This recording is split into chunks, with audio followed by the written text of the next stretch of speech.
Hey guys, and welcome to Captain Charlemagne's Models. I'm your Captain Charlemagne, so let's head over to the bench and see what we're doing for today's project. Hello everyone, and welcome to today's unboxing of the model that you all voted for our 100 subscriber special, the IMAI 1 in 150 French 92 gun ship of the line, the Napoleon. So, a little bit of history. So this particular ship has went down in history mainly due to her being the first warship with both steam power and a screw propeller. She was designed by Andre Dulon, and feel free to crucify me, French speakers, if I didn't say his name right, and got Napoleon III to back it. The ship was, from what I understood, was supposed to be named after Napoleon III, but to make his rise to power more acceptable, this ship was instead named after his uncle, the famous OG Napoleon. And, well, either way, it was named Napoleon, so either way it has both their names, even though Napoleon III's name was Louis Napoleon. Anyway,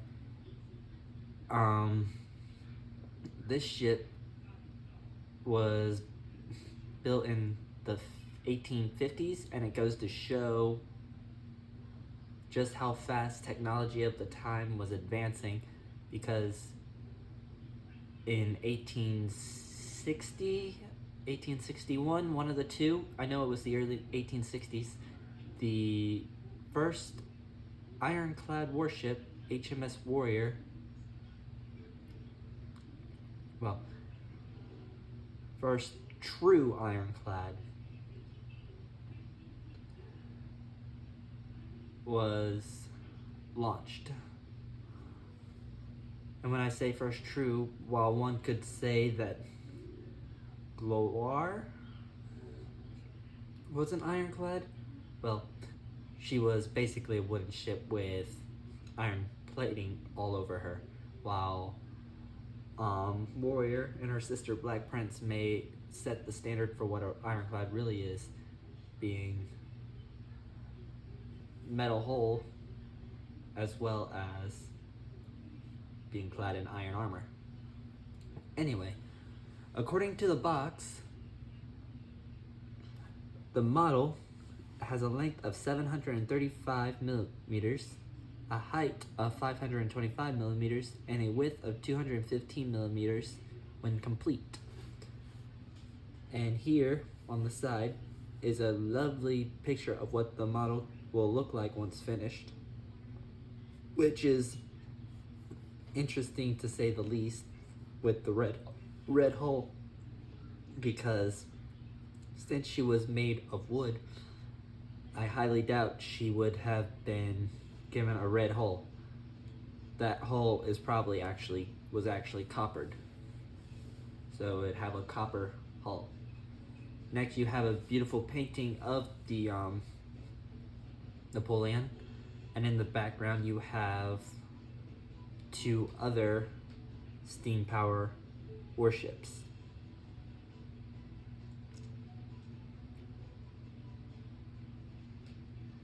And I'm just looking at the background ships in the picture, and I want to say that at least the very back one in the very back there that's barely visible might be one of her successors, the Britannia. As for this one, maybe another Napoleon type. I'm not completely certain. So IMAI, which is interesting enough in the sense I believe they were bought out by by Awashima, And I got this kit from a very nice gentleman over in Japan who kept me very well up to date on it. And yeah, as you all can probably see, this model the box is big. It barely fits on my modeling bench.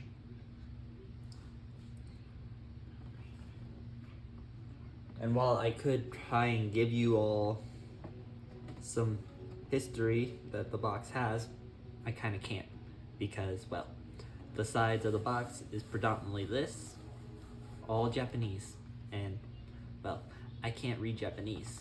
But this company did make a number of very interesting kits, those being, one of them being the Susquehanna, and, hold on one second. Let's take off the box top real quick to get a look at some of these. So, I'm not sure if this is overextended on for all of you, but it does show you some of the models that they have had in their range. So of course you have Susquehanna. You have I'm not sure if that is a Mediterranean Galleass, or if it's a trireme or a Drummond. I could not answer that. I believe that is a bark. And, well, that's pretty much what's their range. Flip the box over again, and, well, as I said, it's all Japanese. You have 2 pictures of what the model looks like from the stern and an overhead shot of it. Give you a look at that. So, what we're going to do, while I could have left it on the bench, well, again, I have no room on the bench. So, we're just going to slowly take our time showing everything. So, the first thing out of the box is the new printed instructions. And yes, they are kind of big. They are way too big for the paper they're on. And that's mainly because I had to go to Staples. And the reason I had to go to Staples was to print out a brand new sheet of instructions, solely due to the fact that the actual instruction manual, which I will bring out for all of you to see real quick, the actual instruction manual, which even though it has a bunch of nice looking pictures to it, is all in Japanese. And like I said, I cannot read Japanese. So, the instruction manual was reprinted using the English one. And we'll come back to those in a little bit to take a look at them. So,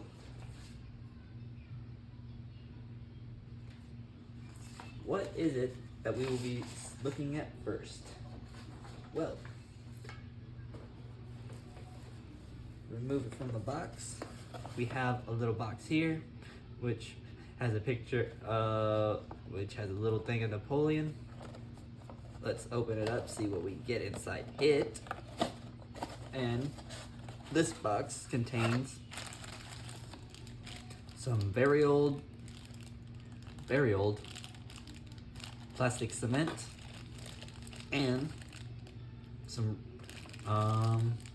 brown rigging line. So, kind of, it's like, moment for a box. We have another one, but, well, it's another empty little Napoleon box. So, first piece out of the box will be the hull. And the hull is on this. Both sides of it are on this, and they're secured down basically to protect it so that it is not in any shape or form damaged during travel, which was nice of the gentleman. So you, of course, have her 2-gun decks because, like stated before, she is a 90 gunner. Well, 92 gunner. So by the old rating system would be a second rate ship of the line. And I must say, again, some very nice detail. Have a little figurehead here at the front of who I'm guessing is, of course, the person the ship is named after. And you have your little cutout here in the back, which is where the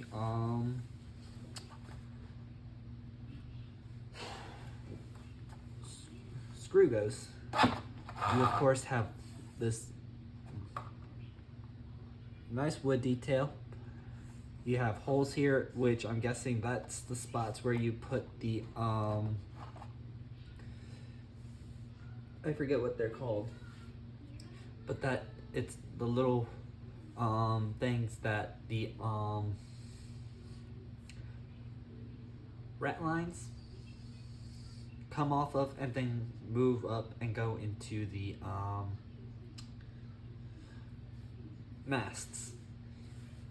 You, of course, have the copper plating here at the bottom. So why that still actually makes me curious why they have for that picture a red hole when it's, of course, showing copper plating.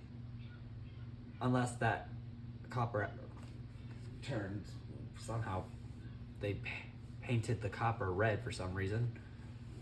But that's that. So something I've been thinking about, and this idea was actually given to me by Jason over at Model Kit Stuffs.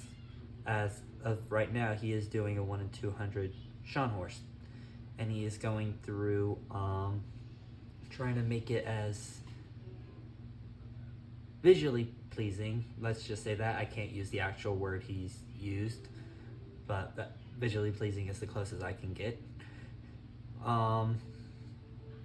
To looking at it saying, oh, that's correct, and doing a whole lot of scratch work to do that. I think another gentleman over at Nigel's Workbench, who's also doing that same build, since they're doing it as a buddy build, is doing scratch building. But something I was thinking about, and I will know firsthand once we start going through the instructions if this kit carries it, is I'm going to make bulkheads. The purpose of the bulkheads will be not only to help strengthen the hull parts, but to so with the best I could explain it is like, so you have kits like the old Lindbergh St. Louis, which I've built, and several other older ships. I think the Airfix Vasa, I don't know how you pronounce it. It has a W, but some people pronounce it with a V. There's nothing underneath the decks, so when you're trying to put your masts in to it, if the holes are too small and you're trying to push the mast, you run into the chance of the deck falling in, and that's a problem. And over time with models, the decks sag. I've had that with several 1 in 700 warships, like a 1 in 700 Renown I have, which has begun to show signs of the deck sagging inwards. So what the bulkheads that I plan to do, I'm still debating if I want to use plastic card or if I want to use something like balsa wood. I would have to measure it out, but what that would do is help strengthen up the hull, so that the decks are resting on it and they won't go inward. And this plan is to be done on all the gun decks. So you have, well, with this, you don't really, I would say, hold on a second, let me take this out, show y'all what I mean by that, because one would say, but if you saw what I'm talking about, be like, then that ruins you don't need it then if this is how it's set up. But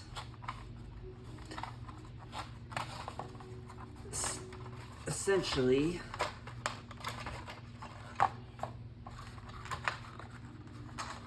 it's just there so that when we start putting in the mass, if the mass don't fit, okay, there we go, take that off.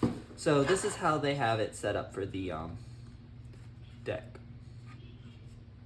The cannon ports are all right here. They're all pretty much just like so. So that kind of, I'm guessing, answered our question and null and void the look at the instructions. So what I plan to do when I do the thing is there's going to be balsa wood coming out from here, which will set under the lowest gun deck.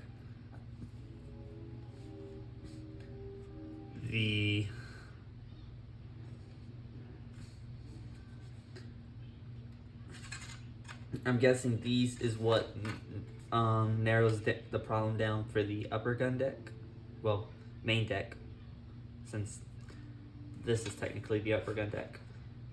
So these are supposedly going to negate the need for my idea, but I still want to straighten the hull. But I'm looking at this and I'm kind of thinking they could have done better. They could have actually made those made decks. It's a big enough model to where you could have actually done the decks themselves. I mean, you have Airfix's Victory, which is an ancient kit, and you at least, I think it's the Airfix Victory, I could be wrong, where you could actually build the several gun decks, but here you can't. And it just, I don't know, kind of seems lazy to me. That kind of disappointed me. I'm not gonna lie. But still, it's very nicely, that's not going to take away from the fact that it's a nicely done piece. So, next out, in it, we're gonna take it out of its little baggie real quick.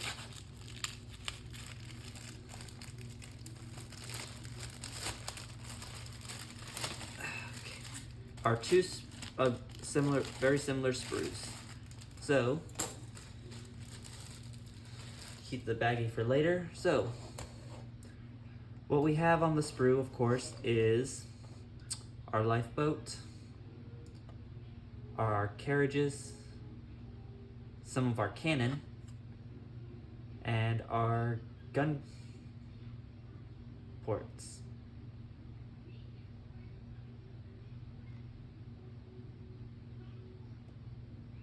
Or would these be, I only see 2 wheels on these, or would these be carronades, or carronades? Did the French have carronades at the time? I don't know. These here in the corner are probably something to do with the bowsprit detail. And of course you have a very nice anchor here too. I'm looking at this, which I'm guessing, judging by the letter on it, is G-sprue. It's a very crisp part. There is no flash whatsoever on this piece. And I'm guessing this little tiny piece right here in the corner is the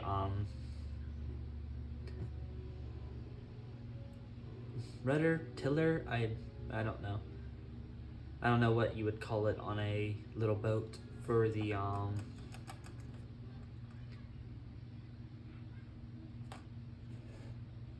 ship's boat, but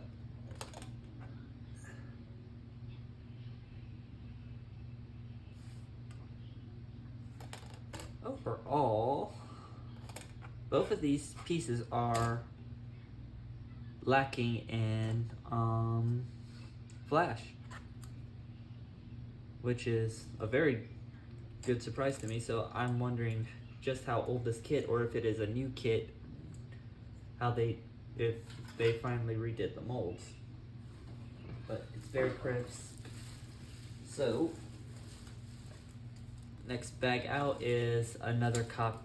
We have another copy of G. So there's 4 G sprues. So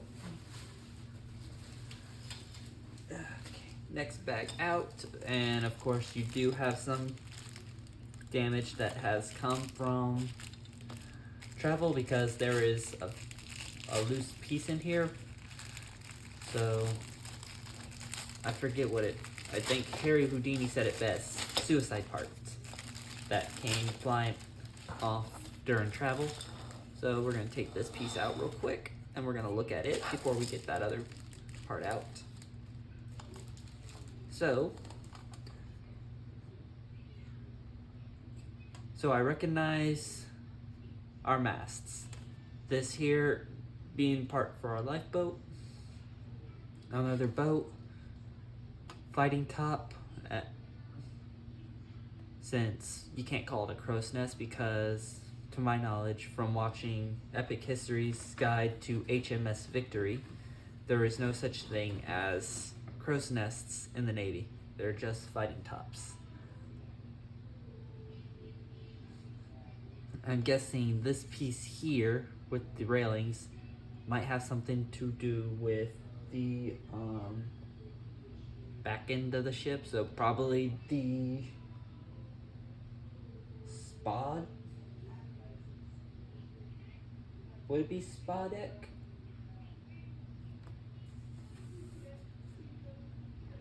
I'm not completely certain. It might have something to do with the spa deck. You have some ladders here.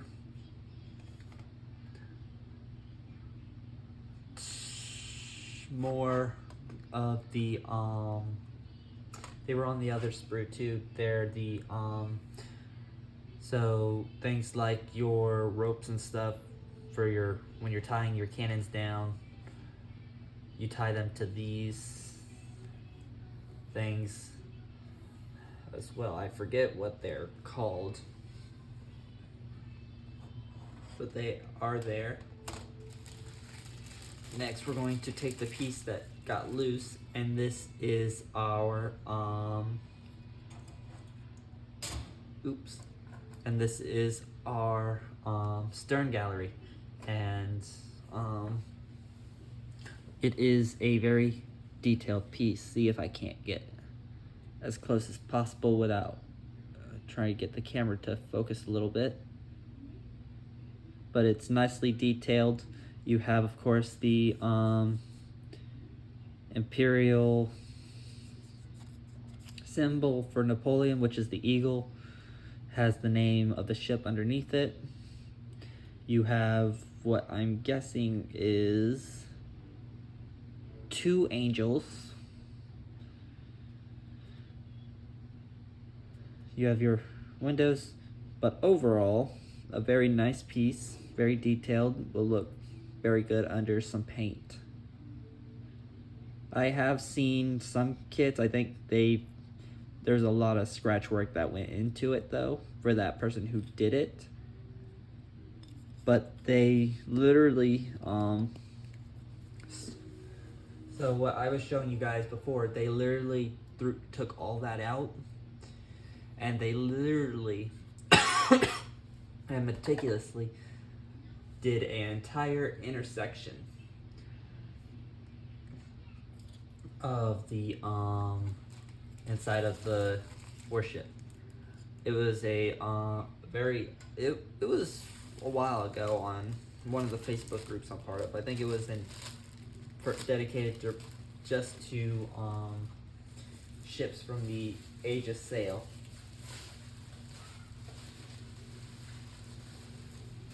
So we're pulling out our next sprue, and we're going to continue, take them out of the baggies.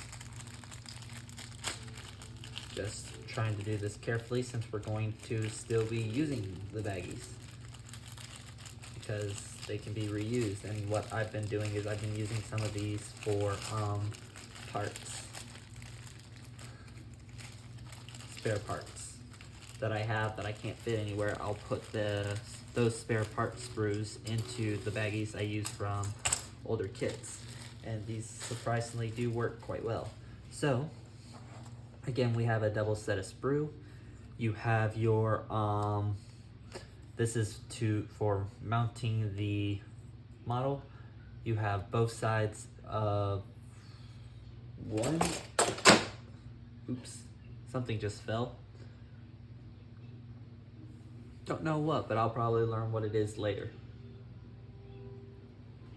So for both the funnels, I'm not sure if these are regular funnels or they're telescopic funnels, but they are there. An idea I have for this part, and you'll see it when we do start building, is so if I can figure out where the location for the wire or line that normally comes out of these funnels, like on most ships, I'm going to, on the hull or deck, there's going to be a screw inside these, and what I'm going to do is the line will go through the funnel and tie off onto the screw. I know some people just plug the hole, push the piece through, and will somehow glue it, or they'll have a dead eye or something inside. But this is an idea I think would work just for that, especially considering you're not gonna see what's inside the funnel, so it works. Of course, you have your what's it called, pedestal piece. Give that a nice coating of a nice bronze coating, or you could actually use actual pedestal parts for it. So you got your yard arms. Finally remembered what that's called. All week I've been trying to figure out what those were called. Literally, my mind just went blit. More pieces to your ship's boats, anchor parts, another anchor, your ship's wheel. This piece here goes up front near the bowsprit. Another fighting top.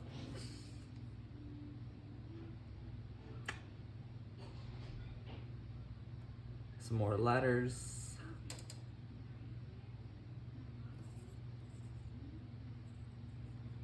I cannot tell you what this part is because I do not know what that part is. I don't know. I'm looking at it. Perhaps it goes at the bottom of this. I'm not completely certain. That's something else we're going to have to figure out later.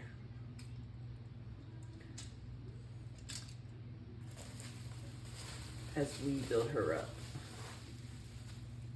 So, next baggie to come out. Give me one moment. I'm just trying to set aside the other sprues in a safe spot to where I don't have to worry about them falling. And here comes the one section of the sprue which I've been heavily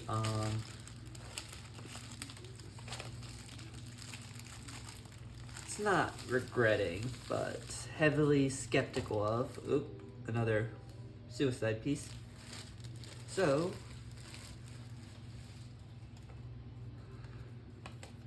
the first sprue, let's get you off, contains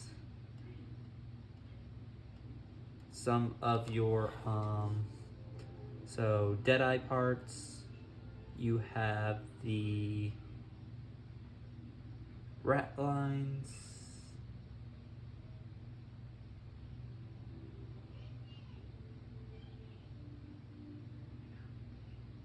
I'm actually,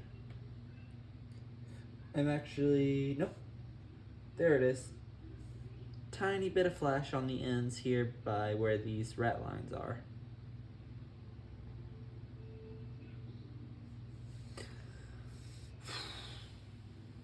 Now, for these, I am heavily debating if I should actually use them. Give me 1 second.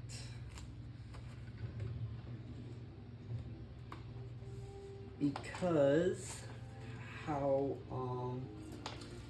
very stingy is the best term to use for that. Is so something I have for it is this. So anyone who's seen Harry Houdini's model channel knows that what he's talked about how if the ship does have them, the rigging tool that it comes with for the rat lines is inaccurate, or if you don't want to use the plastic ones and you want to actually rig it, that's what this is for. It's pretty much, as he says, rat part tool. So for the rat lines, you have inside it is, I got this around Christmas, so it kind of came as a deal, is a dead eye. You put the dead eyes in it and you can rig them up. I think he's made a new piece recently that does them both at the same time. So it is a 3D printed thing, but you can usually find it at his thing. I'm not trying to advertise it, so don't worry about me sounding like a broken record like those TV sales people. This is just something I saw and thought would come in handy as we build her. Next thing out of the box is a thank you card. So that was very interesting of them to send. So, but anyway, so that's on that sprue. Second sprue contains more stuff for your main mast. I believe this is for your bowsprit. More rope tie-off pieces.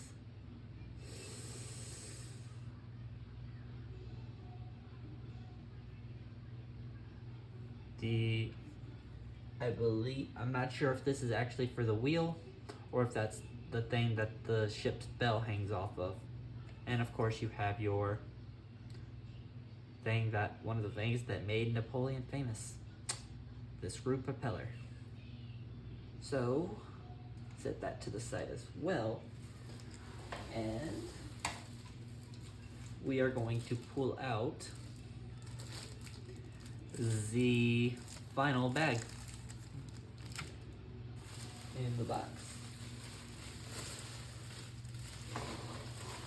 Sorry, I'm trying to move stuff around because this thing came with a massive sheet of everybody's favorite thing when they were children because they loved popping it, bubble wrap.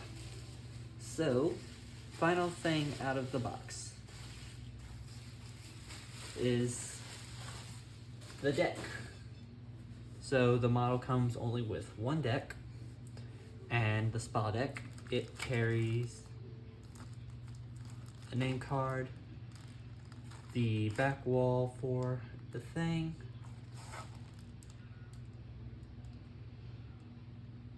I'm just looking at some of the parts.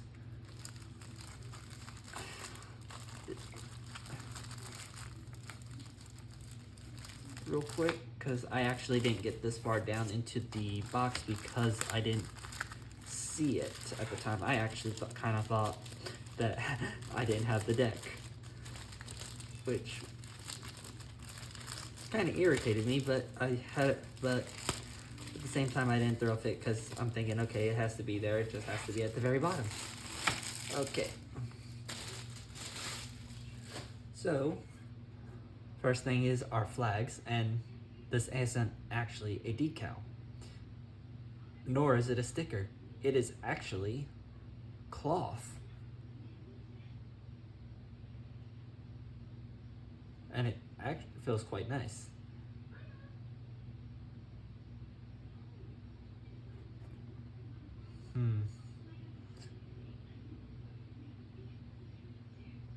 So if you want to cut this out, I'm guessing you cut along either, I'm not sure if you cut along the white line or the white line shows, or you cut inside the white line, and but of course that you have 1 in 150, and I'm guessing that's just to tell you the name of the company, or it's the name of the ship. As stated before, you have your ship's name plaque, Napoleon, an angel, a very lovely deck.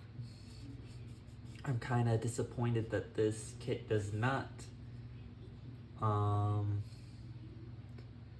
with a aftermarket deck. I mean, I'm guessing it makes sense, it's old.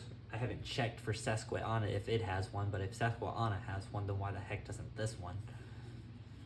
But there's enough detail where you can make out each individual plank.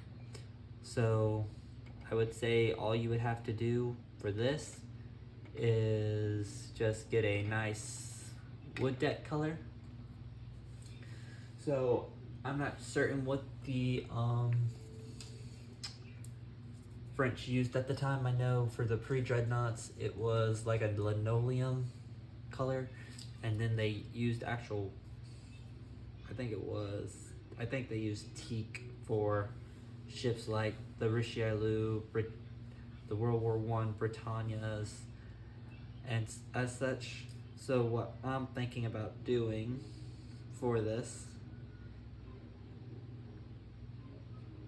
well, after I wash the parts, because I don't know if they have any kind of release agent on them, is I got this. It's a tester spray enamel, 1241 natural wood, and to use for the wood deck color. While I do have a Tamiya wood deck tan, I am not 100% certain that it actually was a wood deck tan.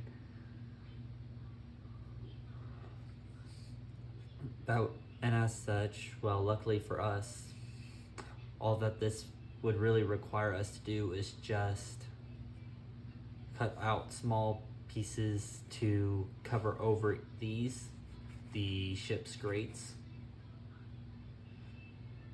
The windows for these parts here, for the, I'm guessing this goes into the captain's cabin, can just easily be covered over or painted over later on. But all in all,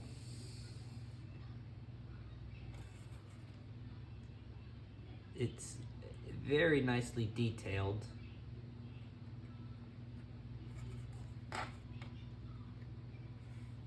And is definitely something I'm looking forward to.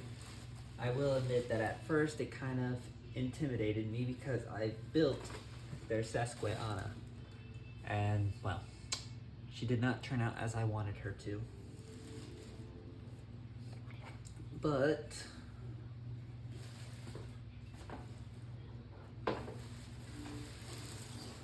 in the end, all things considering, that is a lot of nice goodies we got for this kit.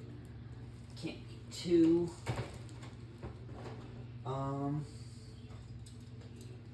upset with what the kit provides, even if there is no aftermarket set.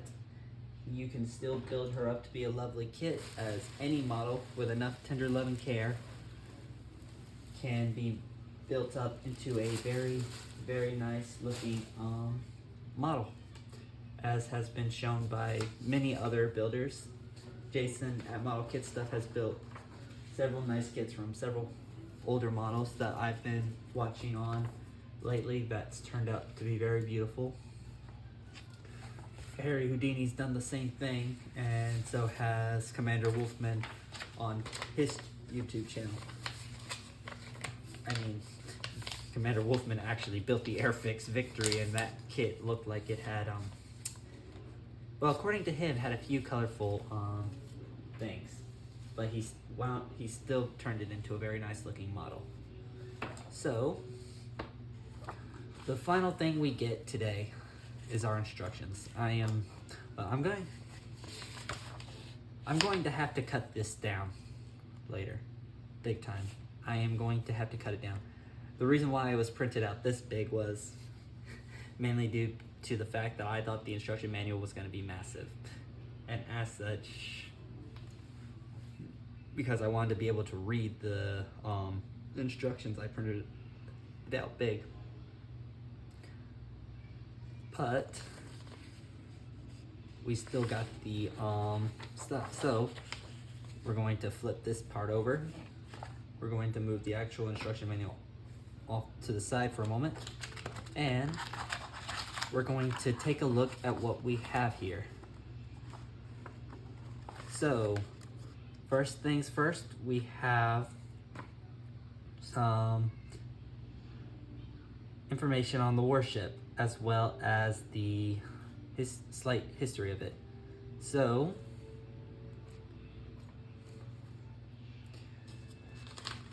appearance of the steamship in the period when all ships of the line were sailing ships. In October 1805, the Battle of Trafalgar, a contest for national honor between forces of England, France, and Spain, ended in an English victory, massively so. Almost half a century later, the navies of all the major powers were still dependent on wooden ships with traditional sails as typified, shown by the HMS Victory. The short-range cannons of the time were used to concentrate a large amount of firepower on the enemy at one time, and many guns were required on both sides of the ship for this tactical purpose. By that time, however, steamships had already reached the practical stage, and the steamship Clermont, designed in 1807 by American Robert Fulton, had been test run successfully on the Hudson River. In 1819, the American-rigged paddle wheeler, the Savannah, crossed the Atlantic in 27 days. According to her log, the steam engine of the Savannah was used only 6 times for a total of 85 hours during the voyage, and the reliability of the steam engine and the paddle wheels was still low. So that's definitely something interesting to remember, that ships like Victory was already a, mature design. The unpopularity of paddle-wheeled warships among major powers. One of the main reasons why major powers did not replace old warships with steamships was the paddle wheel. Since paddle wheels, which occupied a large amount of space, were attached to the middle section of both sides of the ship, the number of guns was greatly reduced, the steam restricting the space for ammunition stores and crew quarters. In addition to the paddle wheel, which looked huge, like a huge drum, were good targets if sighted by the enemy, and once one of them was hit, the ship would lose its freedom of action. The rigged paddle wheel also had structural disadvantages. When the ship under sail was exposed to crossfire, the paddle wheel on one side would sink into the water, and on the other side would rise above the waterline. No matter what the wind conditions, the rolling seas caused the paddle wheels to repeatedly deep into the water and resurface, resulting in an overload on the engines. Well, that's not wrong, but it's technically there's also other reasons. I believe his name's Drakenafel he's a naval historian who does YouTube. One of his videos is called Sail to Steam, and quite informational. It kind of explains that another reason why you had people so hesitant to take up steam power is because, of course, you need a furnace. alive on a ship. And well, if anything like the Battle of the Nile and all of that taught you, you wanted to keep fire and warships, especially at this time since they were covered with things like tar and canvas and all that, far away from each other, especially considering the Le Orient kind of demonstrated, as did a number of other warships quite violently, demonstrated what happens when fire reaches the magazines. It kind of, well, boom.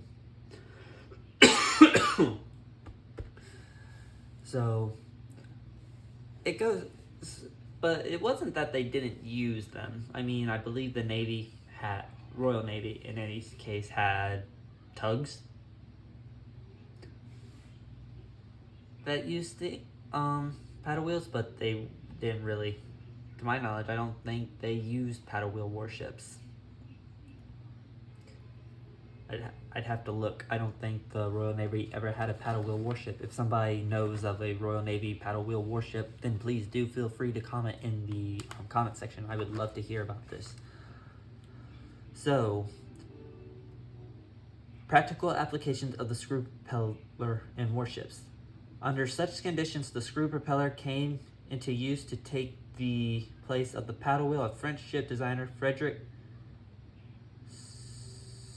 Savage, was the first to devise a practical screw in 1832. In 1836, John Ericsson in the United States announced a working screw model, and later the same year, Thomas Smith applied for a patent on screw propulsion device in England.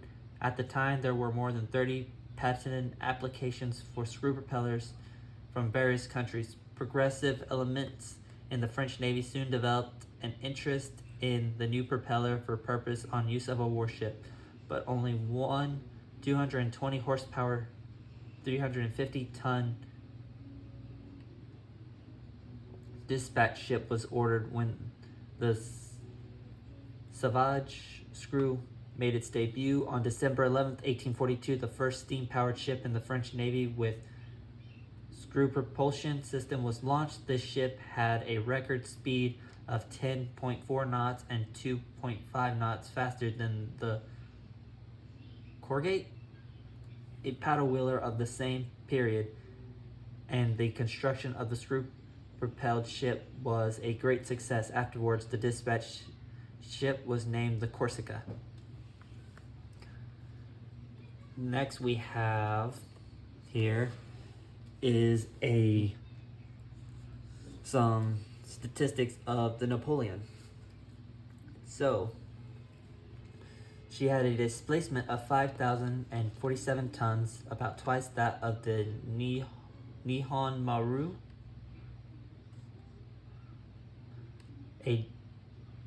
Her average draft was 7.72 meters. She had a total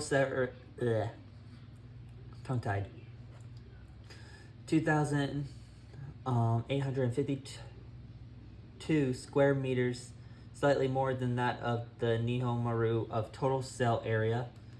Her engines generate about 900 horsepower with 4 boilers driving screw 4 blades, 5.8 meters in diameter. She had a cruising speed of 11 knots. Now that's interesting.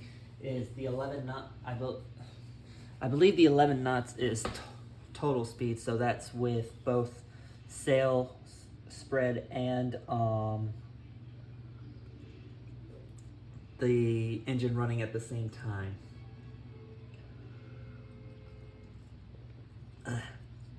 Sorry, I had to take a drink of my drink. Throat kind of got dry. So she had a construction cost of 110, 100,000, 10,000, 100,000, 3,875,000 francs, 1,250,000 francs for the engines only, and 900,000 for the armament. I'd hate to see how much that costs nowadays after you take into account inflation. Because if that's how much it cost at the time, I'd hate to see what it costs nowadays.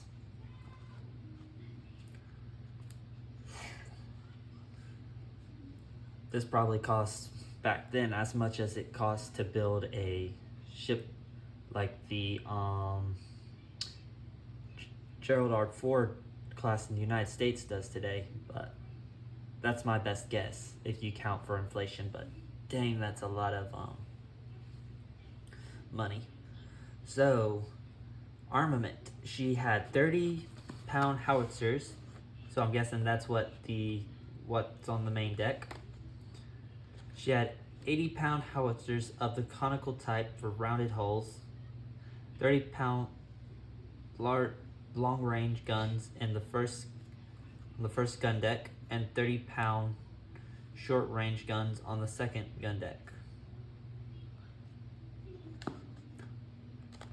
So I'm guessing the howitzers are the same thing as carronades. 30-pound. So when we talk about 30 pounds, are we talking about... For some reason, I keep thinking that those guns would have been the same as you would see on ships like Victory. But I don't know. Perhaps I'm just misreading it. I think France and England had two different weight scales for their cannons. In the corner here, you have a 1 in 150 scale model of the Napoleon in the Paris Maritime Museum. Now that actually sounds like something that'd be interesting to see, but if I ever had went there, funny enough, the first place I'd be going is the Hotel des Invalides. Mainly because I would definitely like to see the tomb of Napoleon himself. So, let's continue on with what we got for this ship. The birth of the new ship, Napoleon, and the Second French Empire. In 1834, a large merchant steamship, 3,270 tons with a screw propeller, the Great Britain, was launched. Yes, if I remember right, the Great Britain was designed by somebody who's considered a saint, patron saint, almost, of engineers, Brunel. But the English Navy still had no screw-type warships. In contrast, the French Navy was studying design documents for a screw-propelled warship by the genius shipbuilder Dupuy de Lome, and after 4 years of preparation, construction was started on February 7th, 1848. The warship, which he conceived, had an hourly speed of 11 knots and a 900 horsepower engine. In spite of the space needed to store the coal and the weight of the engine and fuel, the ship was to have 100 guns, each of which could fire 60 rounds. Only 17 days after construction had started, a revolution broke out and the ship was named the 24th of February, which I'm guessing French, that in French. The political situation in France at the time under remarkable change, and in December 1848, Louis Napoleon, a nephew of Napoleon I, became president. On May 15, 1850, during the day of the Second Republic, the ship was launched in Chilon Bay, christened Le President, or the President. 2 years later, on May 1st, 1852, the ship was fitted out, and in July of the same year, she made her first test run to Toulon and Marseille with the President Charles Louis Napoleon and the Navy Minister Duclos on board. During the test run, her average speed was 13.5 knots. After a few months, the ship joined the fleet and her name was changed to Napoleon by the Emperor. The following is from the log of Captain Dupuy, the first master of Napoleon. Operating the ship, the the ship presents no problem even when there is only a very light wind. Since the sail surface area is smaller than that of other ships, she is slower than other ships when there is almost no wind. But when the wind becomes favorable, with just the flying bridge sail unfurled, the Napoleon sails as fast or faster than other ships. Even when the sea is rough or when there is almost no wind, the ship is stable and easy to operate to windward, and her bow turns well. The Emperor Napoleon III was pleased with the good performance of the Napoleon and had 5 sister ships constructed in succession. These 5 were l'Algeria, l'Alcool, l'Impérial, le Redoutable, and l'Intrépide. These were the first warships of France to be equipped with steam engines. The French Navy was thus ahead of England, which prided herself on being the ruler of the waves, and ardent French patriots were fond of saying, "This is our revenge for the Battle of Trafalgar." Wow. The glory and final battle of Napoleon. The period when Napoleon was in active service was a time of high spirits in France because the expansionist policies of the nation. According to the records, the ship participated in the attack by the French and English fleets on the Dardanelles against Russians in 1853. In 1854, she joined in the siege of Sebastopol during the Crimean War. In 1857, she took part in the French expedition into Southeast Asia and the colonial military operations in Cochin, China? Cochin, China? I don't know. She gave aid, in the Italian War of Independence in 1859. These operations continued without break.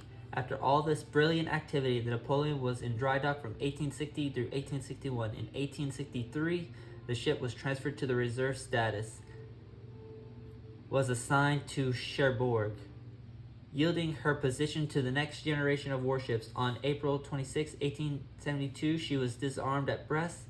On November 6, 1876, she was decommissioned and scrapped on December 6, 1884. Thus, the eventful career came to an end. There is now a 1 in 150 scale model of Napoleon in the Paris Maritime Museum. A very long and, well, if you count it, so her reserve status, so still an eventful career, more or less, for a very unique warship that can technically be considered, in my view, just as important as HMS Dreadnought was when she first came about.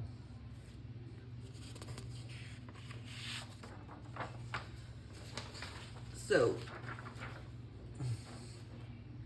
first thing we get, of course, is the traditional, please read the following before the assembly. Pretty much just telling you everything you're going to need. Of course, then you have it telling you about the following paints and where to use them. So you have white, black, red, yellow, green, gold, copper, black, flat base, wood color, and then it says the legend enclosed in the boxes indicate painting direction. So the first thing you're going to have to do when you're start the building is assembling the base. So pretty much telling you how to build up the base.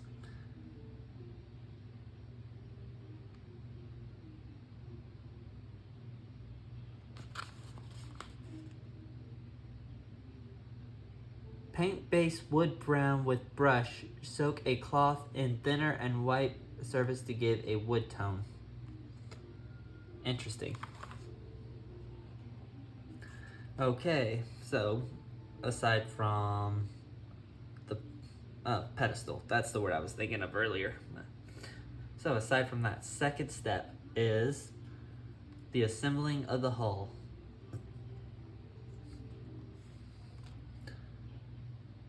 So, insert screw 58 and glue hull part A and B together. Temporarily fix stern part 21 with adhesive on the inside and paint it together with hull part A and B. As final assembly is to be done, later removed from the hull after painting.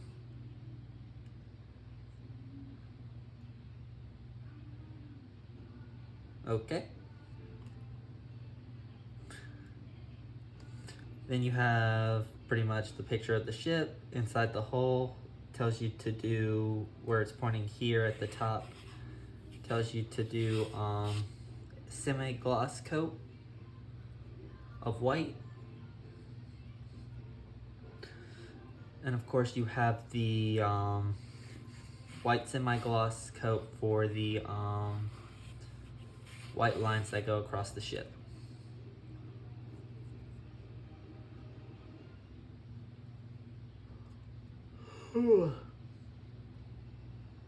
Of course, it gives you an instruction about do not forget to fit the screw.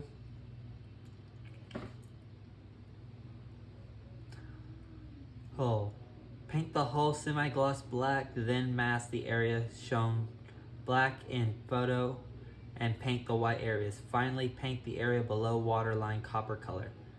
Thank you. At least the instructions tell you the actual thing instead of showing you a red hull on the box. Stern windows, light blue. Stern decoration and window frames, gold, and figurehead gold.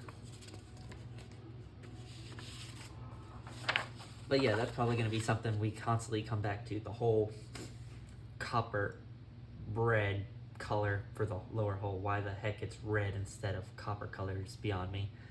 And anyway. Fitting the main deck.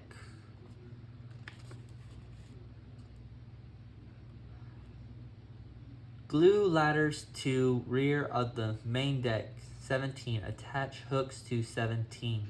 Glue 17 to hull and glue various parts to hull. So shows where the ladders go on the deck. You have the place. It shows you where exactly to put each of the screws. So hooks, whatever. So you have the 2 hooks here at the front. You have 84, which is the ladders. Another 2 ladders, more locations for your hooks. Same thing and same thing. Tells you how to arrange your hooks, which ain't a bad idea, but if you have something else that you can replace those hooks with, it'd be a good idea. I do not have, surprisingly, I do not actually have those in the kit. So I had to find a replacement, but if somebody else has the kit, if they know how to bend these things right, more power to you. Insert main deck at this point.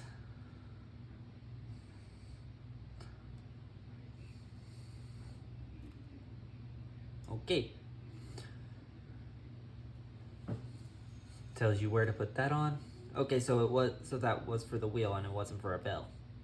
My mistake. Good to know though. Next it tells you colors for your wheels. So your actual wheel is brown and it's wheel's brown while the base is considered white.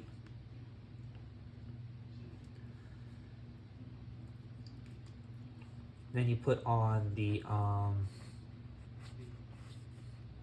like calling it the captain's stern area, mainly because this is where I believe the captain's how you went to the captain's cabin, or could even go lower into the ship from there, which is right in front of the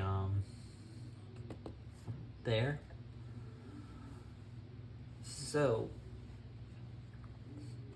next is your poop deck. Glue the hook and other parts to poop deck 1. Glue the stern 21 painted in step 2 to the hull and then attach the deck. So it shows you a picture pointing out that this part is pointing forward. It says be careful when fitting 66 and 61.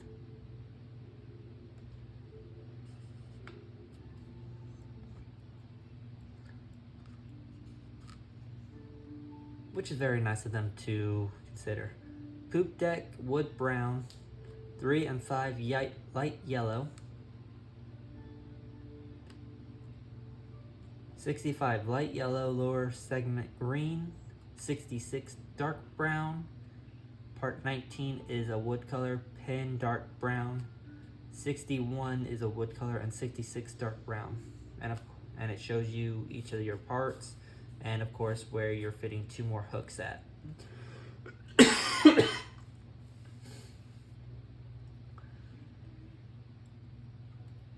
First, you have your poop deck, 66, 61, and 19 where they go, and 21 where you're fitting it on. Next is your stern gallery. Glue handrails 38, 43, and 44 to 18. Attached gallery in the position shown in the drawing. And you have your stern gallery where it goes.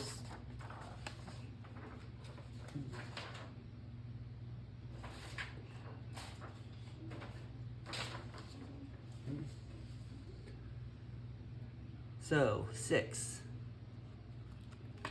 we move from the deck and the poop deck up to the bow of the ship. First, glue 67 and 66 together.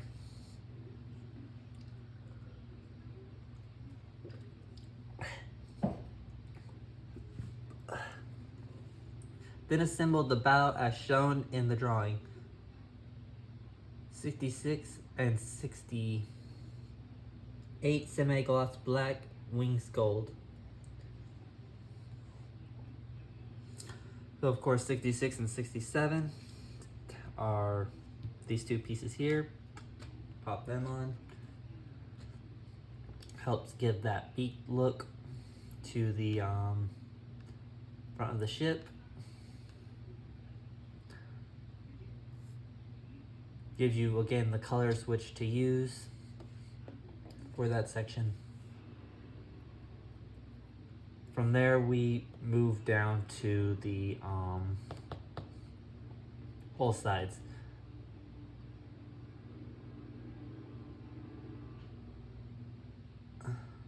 Glue the parts to the hull inside as shown in the following. Glue 11, 13, and 15 and 80 to the same in the same way on the right side. Boom wood color channel semi-gloss. So this long piece here would be the boom, and okay, so those parts are called channels. That's good to know. And it shows where they each go in the diagram.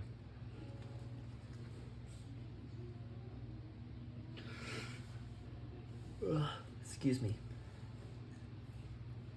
Fitting the pin railing. Glue the rails inside the hull as shown in the drawing. Glue the rails in the same way on the left side.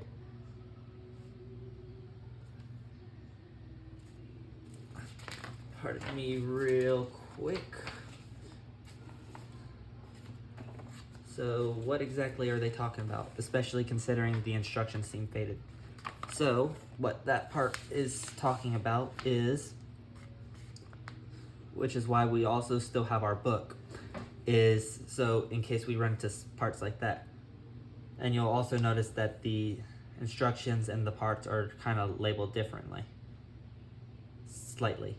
But since we're using the book, it gives you an actual clear view of the actual sides of the upper deck and where each of these pieces are going. So we'll be routinely jumping back and forth between the printed English instructions and the actual book due to this, due to the coloring of the redone instructions. So, following that is the assembly of the funnels and the bridge. Assembling and gluing them as shown in the drawing below. Funnel light yellow, slated line area is black. So as shown here, most of the funnel area is yellow and you have black. That's another thing we're going to be changing up, just because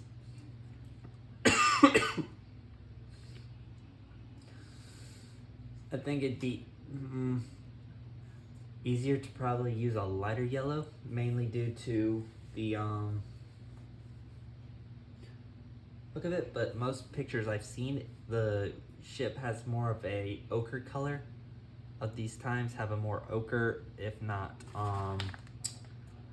buff color to them.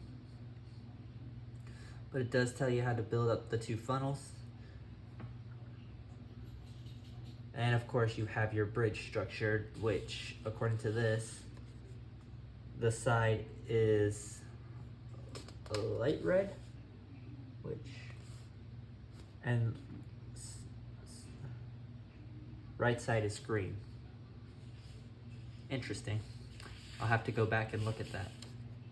But yeah, so 6 is, like we said, assembling the bow gives you an overhead shot of what it's talking about. You have the ladder that I mentioned earlier and the pin rails for there, which I'm guessing those are for all the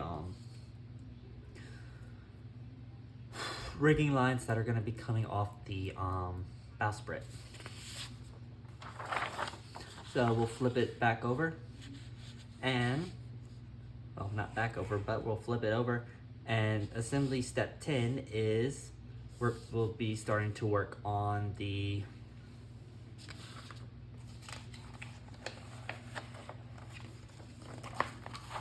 main deck. So again, let's see if I can't scoot this over real quick. We're gonna bring our book back out, fold it up, give us a better look at what we're dealing with. So, as stated here, assembly deck, glue various parts to the deck. Be careful when gluing part 62. And it shows in which direction you're doing it in. Although wide, it shows an X. I'm guessing this is telling you, okay, so don't glue it sideways, glue it where this little piece here, or whatever it is, is facing towards the bow.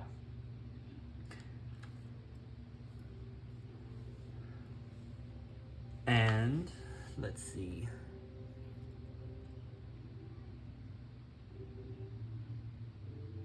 So showing you where 62 faces. I'm guessing 72 is pretty much the same thing. It does not make mention of what exactly part 55 is.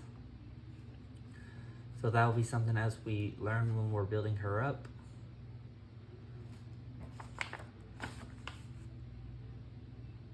And 77, I'm guessing, is more of the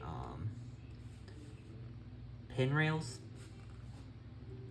or kind of like those old school kind of railing kind of things that it shows. So, step 11 for the deck is you're attaching both of your funnels down to the warship.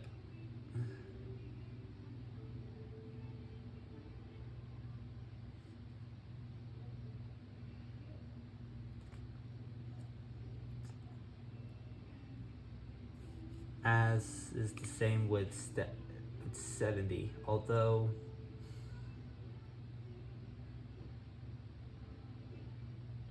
is already on the model, unless what set the arrow is actually pointing at is whatever this piece here, where my tweezers is pointing at, is actually the 70.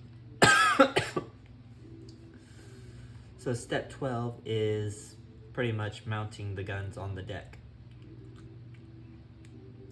And it tells you there is a total of 16 guns on the deck.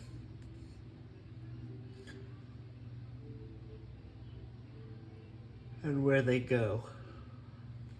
And if you're like any enterprising modeler, I'm not sure how it's done, but I do know there are people that will go through the whole process of actually rigging up the cannons to show them being tied down. Just from what I've seen, that it's kind of complicated. When I may do it, but mine would be extremely simplified, let's put it that way. Extremely simplified. Because I don't think I have the skill or the patience to do that with all 16 of those guns and actually do the process justice. Now granted, there are a lot of people that can, and those models turn out excellent, but I'm just not one of them. So, moving on to our next page.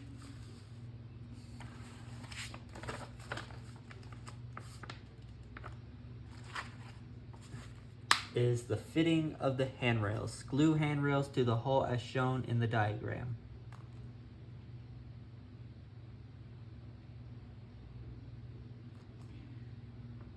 And as it shows here, it shows how the handrails fit onto the hull. So it seems that the handrails. Okay, yeah, these are the handrails. Why they call them handrails, not sure.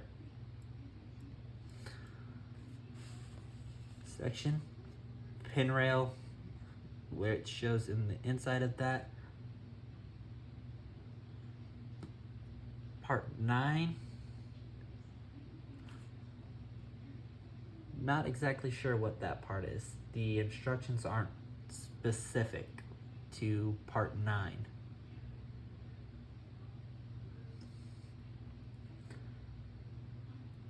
Glue 8 and 9 and ladder. So I'm guessing this is probably something that for a ladder that for boarding. Okay, maybe for boarding. So you have this here. So I'm guessing maybe, just a rough guess, that a ladder maybe goes down from here to here and people can climb that ladder up to here and go onto the poop. I could be wrong. So take what I say there with a grain of salt.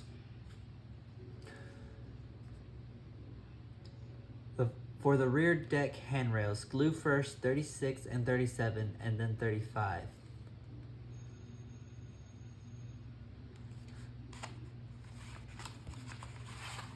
Glue part 8 and 9 and ladders, 35 as shown in the diagram.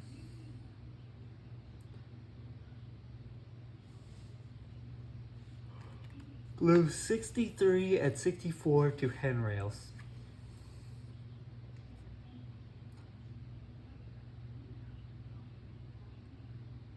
And 63 and 64 are, of course, those pin rail or whatever they're called pieces. But so the booklet will provide good diagrams, while the large oh boy thing will provide us with the actual English. That's definitely why it's going to be useful on both. Next is just putting on the bridge to the hull. You're pretty much just putting on the bridge and you're putting on the ladders. Which, funny enough, is kind of funny that they call that a bridge, but I guess they mean it in the literal sense.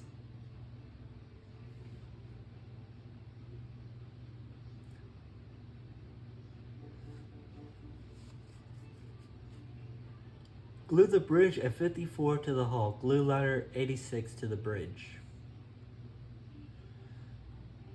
So 54 is here. This is, I believe, this is one of the things that you're for. I'm guessing your anchor. And that leads us to step 15, which is the completion of the deck. With the above steps, the deck assembly is completed except for the mast and the bowsprit. Check again for missing parts and unpainted parts. So step 15 is basically you just Hawkeyeing everything to make sure you did everything right. Next step is pretty much your assembling your bowsprit. Following that is pretty much the repeat of 3 times for your masts. So your foremast, main mast, and your mizzen mast. How you assemble all 3 of those. Next step, fitting the mast and the bowsprit.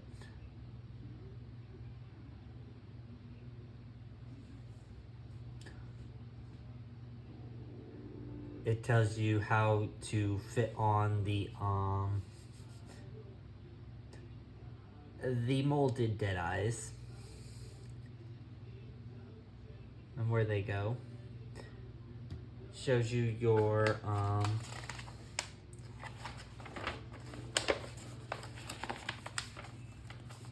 how to use the actual kit provided plastic pieces. Sorry.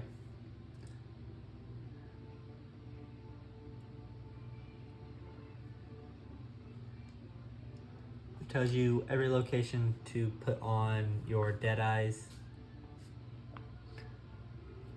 Things for your masts. Following on from that, it's just attaching all the rat lines. So which rat lines go to the, so it's the, everybody's left and right is completely different. So for the instructions, it's telling you which, for the right side, which rat lines go to that side. Although I'm looking at the instructions, I'm surprised it doesn't have the so you look at ships like Victory and Constitution and all of them, there's always, it seems like, I think that's what these holes here at the front are for. I'm not sure if you can see them or if it goes through this piece here, this opening here, but there's supposed to be like a like rope that goes around the bowsprit. I'm not sure what that's called, but I'm pretty sure that this ship is supposed to have that.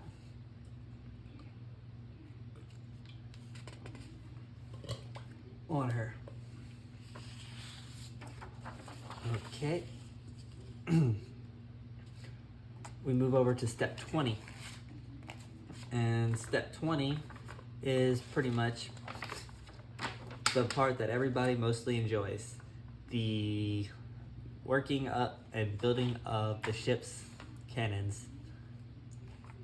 Well, to be more specific, the installing of the ship's cannons into their very sad little cutouts instead of being given an entire deck to play with. And as it says here, assemble as shown in the drawing using tweezers. Glue the guns first and then the covers. So it's showing put the gun. I'm guessing this is the lower door and then the upper door. And it gives you a good diagram here of showing you how the doors are laid out.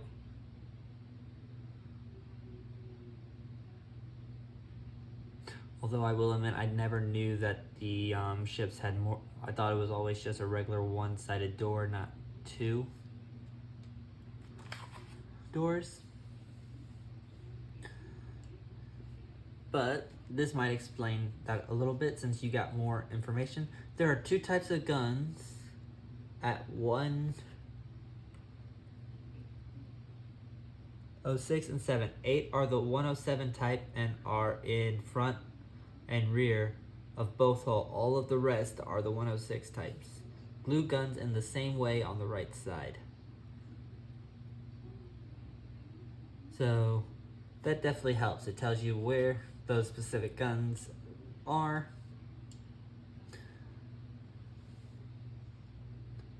Next, it's just the fitting of the boat davits. Then you have the ship boats, how to assemble the lifeboats, as it says. Assembling lifeboats after connecting ropes to their decks. There are 4 types of boats and all rope length 5 centimeters.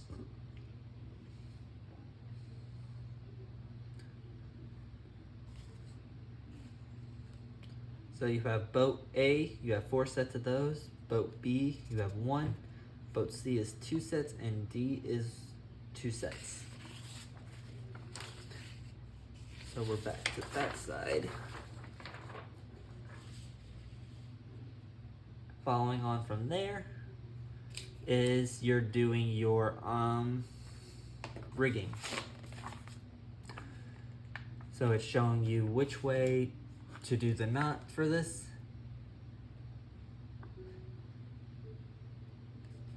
Not in bow's direction.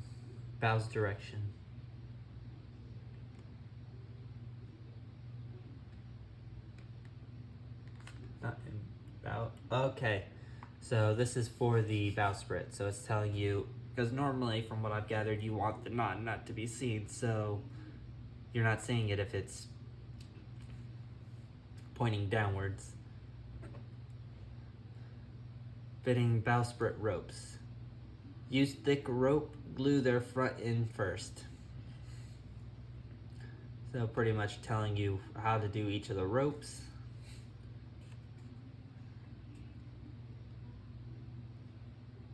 And I'm guessing this is the example of a way you could do it. One way shows an example A, no. And then you have example, okay, so example A is here. So for example A, you tie it off before the line. Example B, which is here up front, is you go through the hole, which is straight up confusing. But I guess that's just an example because it shows the B example for here as well. So for these ones here, it's B. For here, I'm guessing down that way and that way is A.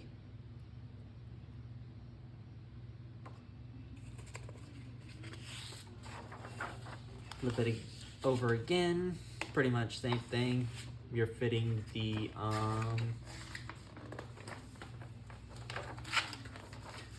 gives you examples of how to rig up your do your rigging for your main, mizzen, and foremasts.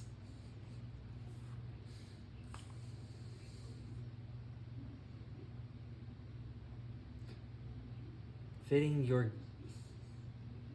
gaff rope.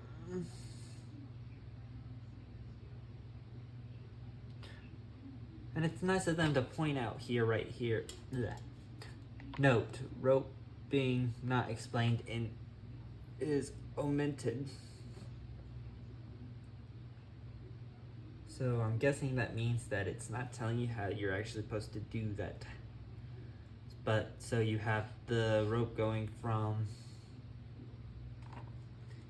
here, and I'm guessing according to this, by how it looks, these ropes go and tie into the pin things, the pin rails, according to the from how it looks.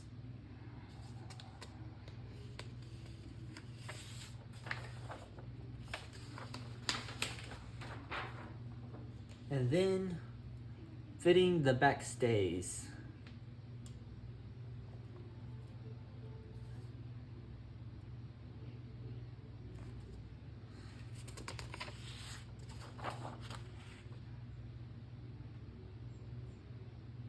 and the brace rigging runners. Well, I will admit that is a lot of rigging. So for rigging, it might not make a lot of people happy, but a lot of that rigging will not be added on. I'll definitely be doing, personally for me, very minimal rigging, mainly due to the fact that I just can't do all that rigging. Many would say that's kind of a lazy man's method, but hey, it's my model. I'll do with what I feel is right, and that definitely feels right to me.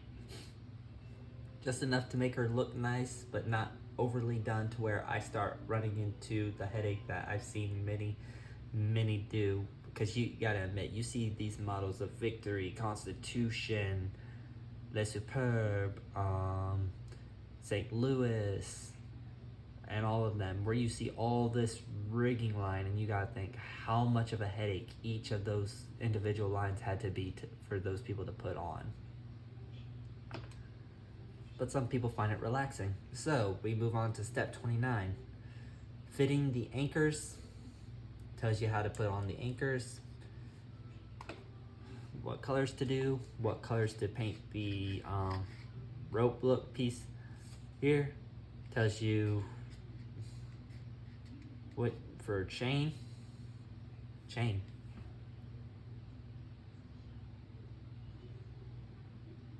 gonna need to see if I have any 1 in 350 chain. Maybe I can use that for the anchor. Because I don't think I have any 1 in 200 chain, which would probably work better. I'd have to go back and check. Anyway, tells you what color to do for your anchors. Of course, you have, pardon me for a moment. It tells you where to fit on your anchor set at. So, according to this, assemble anchor set at the large anchor and chain and small anchor with shaft.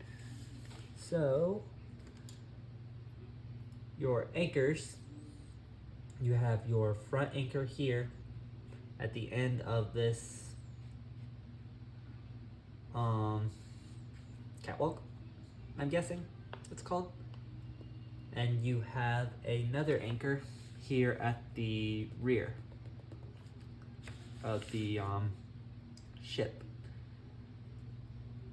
So, step 30, fitting your lifeboats.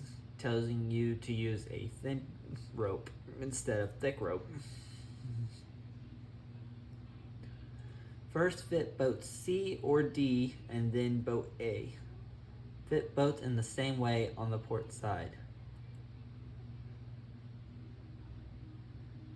So, according to this, you get the smaller boats go on first, then you fit your bigger boats on. Which all depends on how you want to go about it. I mean, even ships like Victory, whenever they went into combat, they didn't actually have their boats on. They had them sailing behind them because in case something happened, people could get into the boats if they got blown off deck, if they weren't, killed or drowned by falling debris into the water or the fall itself. And that's how they got people onto the boats, because you didn't want the boats actually attached to the ship in combat, because that's just a giant splinter hazard. You turn it over again, you have your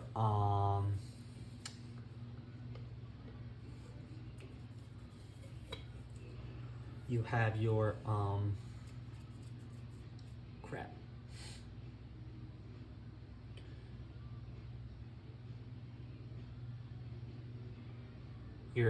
I'm just gonna call it the source, kinda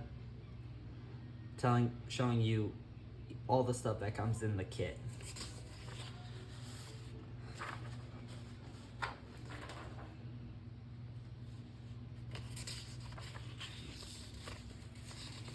And then the last three is pretty much just copies I made.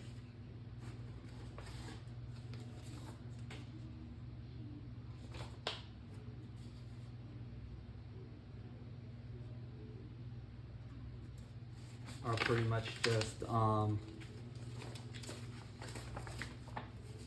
copies of each other that I did doubles for.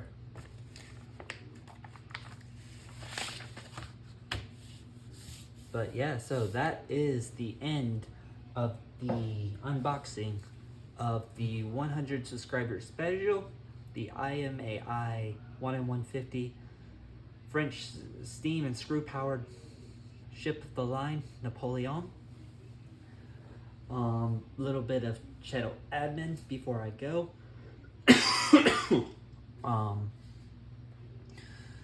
I will have a first look at the 1 in 700 Japanese pre-dreadnought battleship Yashima coming up, following after Napoleon.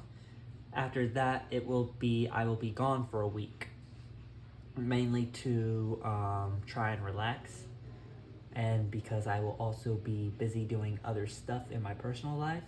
But following the week, we will begin the building of the Napoleon.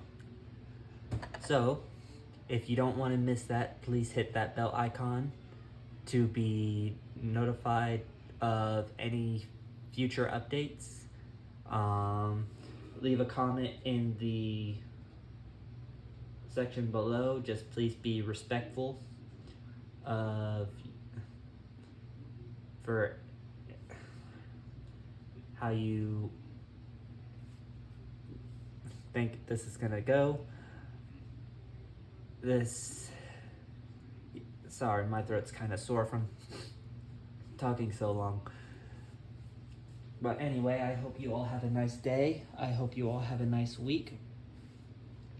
Take care of yourselves, and I shall see you all again very soon. This has been Captain Charlemagne, and I am signing off. Ta-ta, everyone.